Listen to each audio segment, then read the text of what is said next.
the time to buy is when there's blood in the streets, even if the blood is your own. So I guarantee you're seeing that happen right now. And it's just an interesting time. A lot of pain, but a lot of opportunity.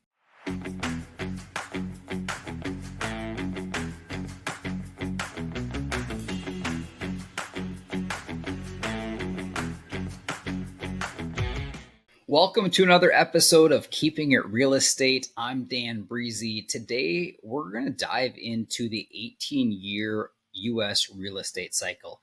It's a critical concept for understanding where we are and where we stand in the real estate market.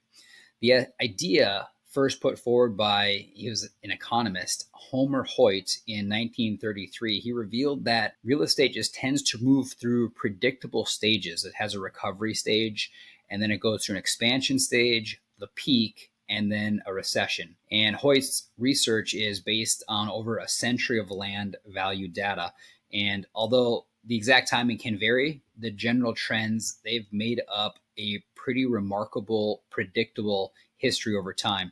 And anything that's got 100 years of data, I like. It's pretty reliable, and I think you guys can rely on it as well. So investors who can read the market cycle, we just have a better chance of timing the buying and selling decisions. And we all can see, looking back, that the cycle clearly peaked in late 21 and early 22, and the new phase, the recovery phase, would be starting here shortly, as we've been through a recession, as we all know. So in this episode, we're going to take a deep dive into the cycle. And we're going to outline where we believe the market is right now based on the most current data we've got. And then we're going to discuss the opportunities that we're seeing, especially in the multifamily space. So let's dive in here. So we've got 4 stages of the 18-year property cycle. Stage 1, we'll call it the recovery phase. And this phase occurs after a market crashes, when property prices have bottomed out, economic indicators start to improve, but prices still remain low because of lingering uncertainty in the market. And during this phase, you're going to have institutional investors and those with like a little bit higher risk tolerance often begin to buy properties at discounted prices. Lending is still tight, which, we're seeing that still right now. And construction activity is minimal, but the groundwork is laid for future growth. And I could say right now that it's very likely that we are in that phase. The next phase is the expansion phase. So as recovery takes hold, demand for the properties, they start to increase and prices start to rise due to that demand. This phase is marked by improving economic conditions, which is increased lending and a resurgence in construction, which we're definitely not there yet in this market. I think we can all see that. It's a time when confidence has returned to the market, leading to price appreciation and more transactional activity. The expansion phases can last for several years with significant gains for investors. Then you've got the peak. As we near the top of a cycle, speculative behavior increases and property prices just soar to unsustainable levels. It should have been so clear when rents were going up 20 or 30% annually that things were peaking. And this is when we start to see headlines about rapidly appreciating property values, loosened lending standards where lenders start to do 80, 85, 90% leverage. Looking back to 2005's crash, at the time, anyone in the world could go and get a loan. Didn't matter if you had credit, didn't matter what your credit looked like, didn't matter what your income was. They gave you a loan. And then things obviously turn. And then buyers end up competing fiercely for these properties, often overpaying and leading to those buying at the top likely facing price corrections soon after, which again, we all saw in early 2022 and all of 2021 really. And then it comes into the recession. So after the peak, the market enters a recession. And I know there's a lot of different dialogue and conflict that is the US in a recession. Well, I can say with certainty multifamily is in a recession and has been since early March of 2022. And this is where you have prices decline, and they often decline sharply, which we saw, and over-leveraged investors struggle to hold on to their properties. We're seeing that right now. This phase, it can last for several years as well. And we typically see the market cleanse itself of the weaker players, setting the stage for the next recovery. So, are we done with the recession and are we fully in the recovery phase? It's not exactly 100% clear. And I think that's something that, needs to be understood with cycles is you don't know exactly where you are, you know about where you are. So we believe the market is currently in the recovery phase.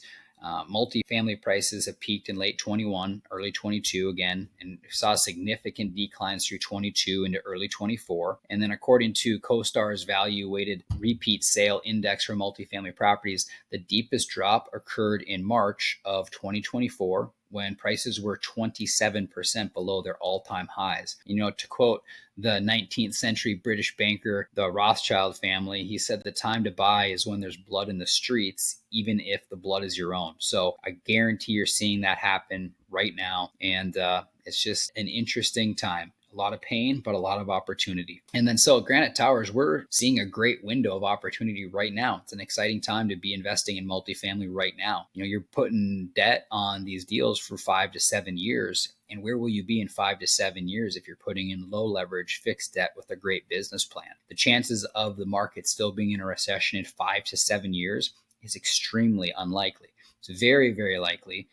Almost certain, if history repeats itself, you'll be in this expansion phase. So have we bottomed? Not for sure. Have we, are we seeing it starting to come back up? Not for sure. But within 5 to 7 years, it's very likely you're going to see some significant growth. Now, no one can time the market perfectly. We've always believed in just buying steadily as the cycle declines. And like we mentioned before, since the end of the first quarter of this year, prices have stabilized from what we're seeing. And this stabilization is suggesting that the market decline may have stopped, just giving us some confidence that we are in the beginning of the recovery stage. And a lot of that has to do with interest rates and where will rates be going. And obviously the Fed has now cut 50 basis points. So looking at the current landscape of the multifamily market, just considering interest rates, the construction pipeline, and data from public markets, we believe that multifamily is currently in the recovery phase, moving towards the expansion phase. And we're going to dive a little bit deeper into a few of these factors. Last month, the Federal Reserve cut interest rates by 50 basis points, which provides some support to real estate by reducing borrowing costs. And obviously that's not that much, being how much they've raised rates. To only have a 50 basis point cut, but it's something, it's heading in the right direction. Lower interest rates typically compress cap rates, making property valuations increase.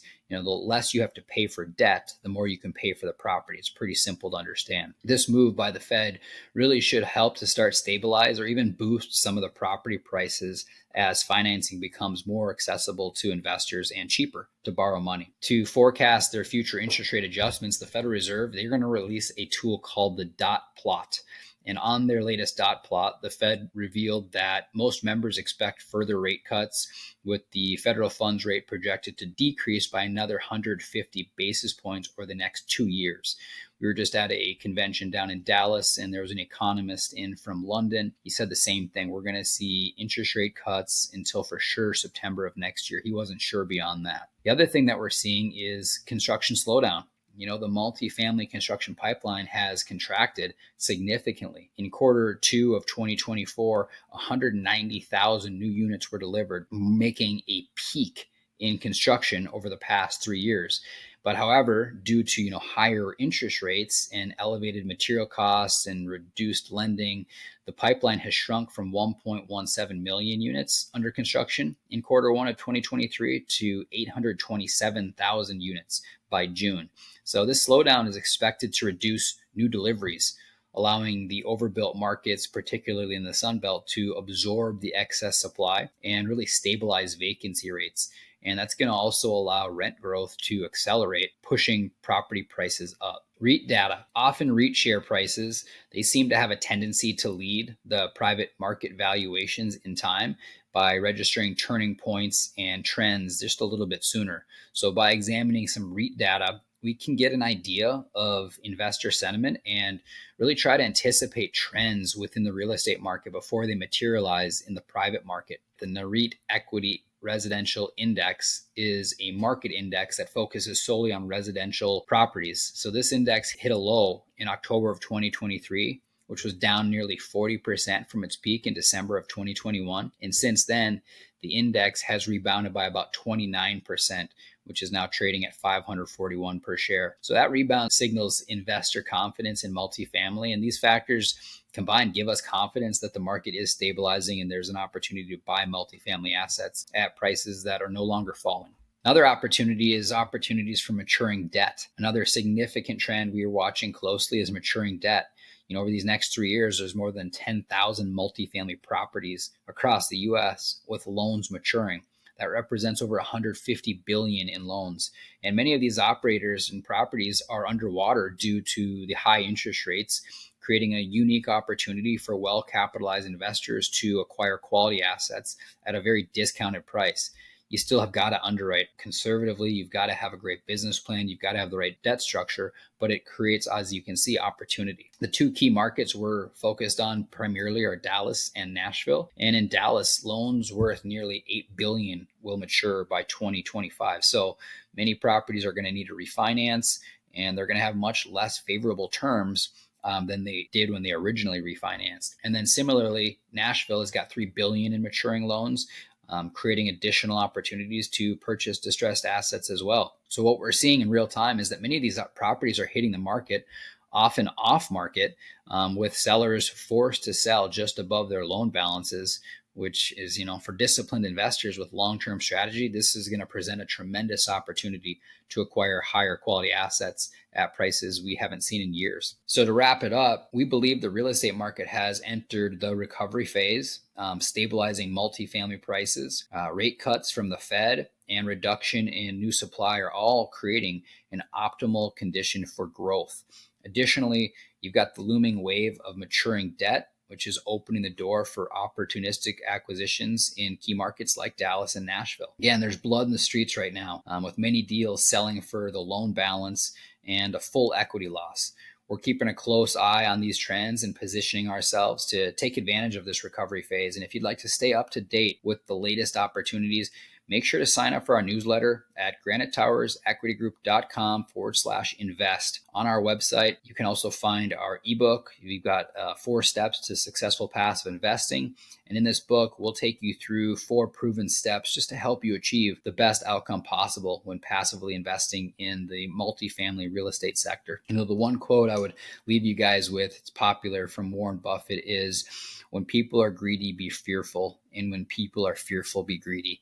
And, it's interesting looking back how greedy folks were in 2021 and 2022 and how clear peaking was happening in the market. And here we are now in almost 2025, and there is fear everywhere. And so for those that know what they're doing, it's going to be one of the best times to buy some of the highest quality real estate at some of the best prices we've seen in a long time. Thanks for joining. We'll see you next week.